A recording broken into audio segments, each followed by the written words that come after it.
Middle ഈസ്റ്റിൽ മാസങ്ങളായി നിലനിൽക്കുന്ന യുദ്ധസമാനമായ സാഹചര്യങ്ങൾ മേഖലയിലെ തൊഴിൽ വിപണിയെ കനത്ത പ്രതിസന്ധിയിലാക്കുന്നതായി അന്താരാഷ്ട്ര റിപ്പോർട്ടുകൾ പറയുന്നു. ലോക സാമ്പത്തിക ഫോറത്തിന്റെ ചീഫ് എക്കണോമിസ്റ്റുകളുടെ ഔട്ട്ലുക്ക് റിപ്പോർട്ട് പ്രകാരം വരും മാസങ്ങളിൽ മിഡിൽ ഈസ്റ്റിൽ വലിയ രീതിയിലുള്ള തൊഴിൽ പ്രതിസന്ധിയാണ് പ്രവചിക്കപ്പെടുന്നത്. സംഘർഷങ്ങൾ കാരണം ഭൂരിഭാഗം കമ്പനികളും പുതിയ നിയമനങ്ങൾ താൽക്കാലികമായി നിർത്തിവച്ചിരിക്കുകയാണ്. സമീപകാലത്ത് വലിയ സാമ്പത്തിക മുന്നേറ്റം പ്രതീക്ഷിച്ചിരുന്ന സ്ഥാനത്താണ് പെട്ടെന്നുണ്ടായ ഈ തിരിച്ചടി.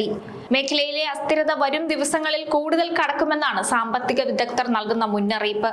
മിഡിൽ ഈസ്റ്റിലെ തൊഴിൽ വിപണിയെയും GCC രാജ്യങ്ങളിൽ നിന്നുള്ള പ്രവാസികളുടെ നാട്ടിലേക്കുള്ള പണമയക്കലിനെയും സാരമായി ഇത് ബാധിക്കും. ലോക സാമ്പത്തിക ഫോറത്തിന്റെ ചീഫ് എക്കണോമിസ്റ്റുകളുടെ ഔട്ട്ലുക്ക് റിപ്പോർട്ട് വെളിപ്പെടുത്തുന്നതാണിത്. പൊതു-സ്വകാര്യ മേഖലകളിലെ സാമ്പത്തിക വിദഗ്ധരുമായി നടത്തിയ ഒരു സർവേയുടെ അടിസ്ഥാനത്തിലാണ് ഈ റിപ്പോർട്ട് പുറത്തിറക്കിയത്. അടുത്ത 12 മാസത്തിനുള്ളിൽ മിഡിൽ ഈസ്റ്റിൽ വളരെ ദുർബലമായ തൊഴിൽ വളർച്ച മാത്രമാണ് ഉണ്ടാകാൻ സാധ്യതയുള്ളത്. മേഖലയിലെ വ്യാപാരം, ടൂറിസം, വിദേശ നിക്ഷേപം എന്നിവയെല്ലാം നിലവിലെ സംഘർഷങ്ങൾ കാരണം തടസ്സപ്പെട്ടിരിക്കുകയാണ്. നിങ്ങൾക്കറിയാലോ, ടൂറിസം പ്രോത്സാഹിപ്പിക്കുന്ന ഒരു രാജ്യമാണ് UAE. ടൂറിസത്തിൽ നിന്ന് നല്ലൊരു വരുമാനം UAEക്ക് ലഭിക്കുന്നുണ്ട്. മാത്രമല്ല, ഈ ടൂറിസവുമായിട്ട് ബന്ധപ്പെട്ടിരിക്കുന്ന മറ്റു ചില മേഖലകളുമുണ്ട്. അവിടെയും വരുമാനം ഇപ്പോഴത്തെ സാഹചര്യത്തിൽ തടസ്സപ്പെട്ടിരിക്കുകയാണ്.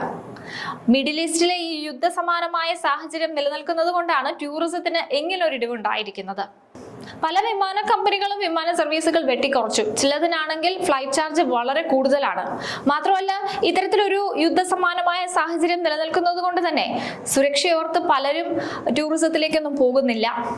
അപ്പൊ ടൂറിസം മേഖലയിൽ വൻ ഇടിവാണ് കഴിഞ്ഞൊരു 3 മാസമായിട്ട് രേഖപ്പെടുത്തിയിരിക്കുന്നത്. മാത്രമല്ല, ഈ ടൂറിസം മേഖലയിൽ നിലനിൽക്കുന്ന തൊഴിലുകളിൽ പോലും അത് കാണാൻ സാധിക്കുന്നുണ്ട്. ഈ സാഹചര്യത്തിൽ ലക്ഷക്കണക്കിന് ആളുകളുടെ തൊഴിൽ അപകടത്തിലാണെന്ന മുന്നറിയിപ്പും കൂടി വിദഗ്ധർ നൽകുന്നുണ്ട്. നേരത്തെ ഇത് സംബന്ധിച്ച് ചില അറിയിപ്പുകൾ നൽകിയിരുന്നു. എന്നാൽ ഇതാണ് ഇനിയുള്ള അവസ്ഥ എന്ന് ആവർത്തിക്കുകയാണിപ്പോൾ.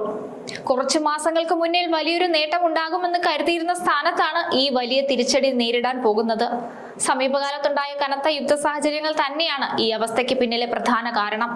പ്രതിസന്ധികൾ എത്രത്തോളം നീണ്ടു നിൽക്കുന്നുവോ അത്രയും പ്രശ്നങ്ങൾ ഉണ്ടാകുമെന്നാണ് അറിയിപ്പ്.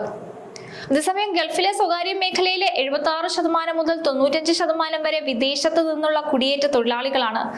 അതിനാൽ ഗൾഫ് തൊഴിൽ മേഖലയിൽ ഉണ്ടാകുന്ന ചെറിയ തടസ്സങ്ങൾ പോലും പ്രവാസികൾ നാട്ടിലേക്ക് പണം അയക്കുന്നതിനെ സാരമായി തന്നെ ബാധിക്കും. ഇന്ത്യ ഉൾപ്പെടെയുള്ള രാജ്യങ്ങൾക്ക് വലിയ സമ്മർദ്ദം ഇതുകൊണ്ട് ഉണ്ടാകാനും സാധ്യത പറയുന്നുണ്ട്. കോടിക്കണക്കിന് രൂപയാണ് നമുക്ക് വിദേശത്ത് നിന്ന് വരുന്നത്. പ്രവാസികൾ അയക്കുന്ന ഈ പണത്തെ ആശ്രയിച്ചിരിക്കുന്ന ഒരുപാട് കാര്യങ്ങളുണ്ട് നമ്മുടെ നാട്ടിൽ. അതുകൊണ്ട് തന്നെ ഇന്ത്യ ഉൾപ്പെടെയുള്ള രാജ്യങ്ങൾക്ക് ഇത് വലിയ സമ്മർദ്ദം ഉണ്ടാക്കും. പ്രതിസന്ധികൾ എത്രത്തോളം നീണ്ടു നിൽക്കുന്നുവോ അത്രത്തോളം ദോഷകരമായി അത് പ്രവാസി സമൂഹത്തെ ബാധിക്കും. നിലവിലെ യുദ്ധ സാഹചര്യങ്ങൾക്ക് എത്രയും വേഗം പരിഹാരം ഉണ്ടായില്ലെങ്കിൽ അത് ആഗോള തലത്തിൽ തന്നെ വലിയൊരു സാമ്പത്തിക അനിശ്ചിതത്വത്തിലേക്ക് വഴിമാറുമെന്നാണ് വിദഗ്ധർ പറഞ്ഞു വെക്കുന്നത്. മിഡിൽ ഈസ്റ്റിലെ സംഘർഷങ്ങൾ ടൂറിസത്തെ മാത്രമല്ല ബാധിക്കുന്നത്, വിദേശ നിക്ഷേപത്തെയൊക്കെ അത് താറുമാറാക്കിയിരിക്കുന്ന അവസ്ഥയിലാണുള്ളത്. വിലക്കയറ്റവും വിദേശ നിക്ഷേപത്തിന്റെ കുറവും ടൂറിസം മേഖലയിൽ ഉണ്ടായ ഈ ഇടിവുമെല്ലാം വലിയ രീതിയിലാണ് സ്റ്റോക്ക് മാർക്കറ്റിനെ ഉൾപ്പെടെ ബാധിച്ചിരിക്കുന്നത്. പലരും ഈ യുദ്ധ സാഹചര്യം നിലനിൽക്കുന്നത് കൊണ്ട് ഇൻവെസ്റ്റ് ചെയ്യുന്നതിനെ കുറിച്ച് പേടിക്കുന്നുണ്ട്. എന്നാൽ ഈ യുദ്ധം ഒന്ന് കഴിഞ്ഞിട്ട് ഇൻവെസ്റ്റ് ചെയ്യാമെന്ന് വെച്ചാൽ അത് എന്ന് കഴിയുമെന്നുള്ള കാര്യത്തിൽ തുടങ്ങി വെച്ച അമേരിക്കയ്ക്കും ഇസ്രായേലിനും പോലും യാതൊരുവിധ ഉറപ്പുമില്ല. എല്ലാ ദിവസങ്ങളിലും നമ്മൾ GCC രാജ്യങ്ങളിലേക്ക് ഇറാൻ ഡ്രോണുകളും മിസൈലുകളും അയക്കുന്ന വാർത്തകൾ കാണുന്നുണ്ട്. ഇന്നലെ ഉണ്ടായിരുന്നു അത്തരത്തിലൊരു വാർത്ത. അപ്പൊ ഇപ്പോഴും ഒരു യുദ്ധസമാനമായ സാഹചര്യങ്ങൾ തന്നെയാണ് നിലനിൽക്കുന്നത്. അതുകൊണ്ട് തന്നെ വിപണി പോലും വലിയ ആശങ്കയിലാണ്.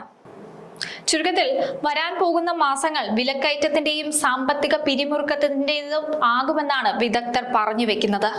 അതുകൊണ്ട് തന്നെ ഒന്ന് കരുതിയിരിക്കേണ്ടിയിരിക്കുന്നു.